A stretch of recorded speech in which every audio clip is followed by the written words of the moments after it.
এত বড় মাছ আমার ঠাকুমার হাতে কিভাবে ধরলো মাছটা। আজ আমি আমাদের পুকুরে মাছ ধরবো তবে ছিপ নিয়ে চলে গেছিলাম। দেখো আটা গেঁথে প্রথম ছিপটা দিয়ে দিলাম।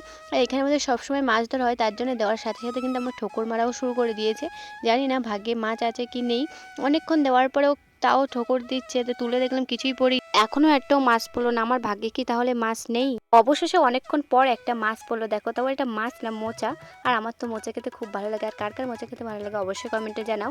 কিন্তু মোচা পড়ে ছিপে আমি জানতাম না, ফার্স্ট টাইম পড়লো। মোচাটা ছাড়িয়ে বালতির ভিতরে রেখে দিলাম। এর ভিতরে আরো দুটো ছোট ছোট মাছ আছে, আর এখনো আমার আটা কিন্তু অনেকটাই আছে। এই দেখো এই মাছটা আমার ঠাকুমা পেয়েছে। আমি এতক্ষণ ছিপ পেলাম, তাও আমার হাতে কিন্তু বড় মাছ পড়লো না। আমার ঠাকুমার হাতে অনেক বড় মাছ পড়ে, কিন্তু আগের ভিডিও দেখেছিল কত বড় একটা মাছ ধরেছিল, রূপচাঁদা মাছ। দুঃখের বিষয় হচ্ছে এত বড় মাছ ধরেও খেতে পারবো না, কারণ এই মাছটা কিন্তু অনেক বড় হয়, তার জন্য ছেড়ে দিতে যাচ্ছি। আর এই মাছটা হচ্ছে গ্লাস কাপ, কিন্তু আমার ঠাকুরদা জালে গালাগালি রয়ে যেখান থেকে ধরেছিলাম সেখান থেকেই ছেড়ে দিলাম। ভিডিওটা এই পর্যন্ত, টাটা।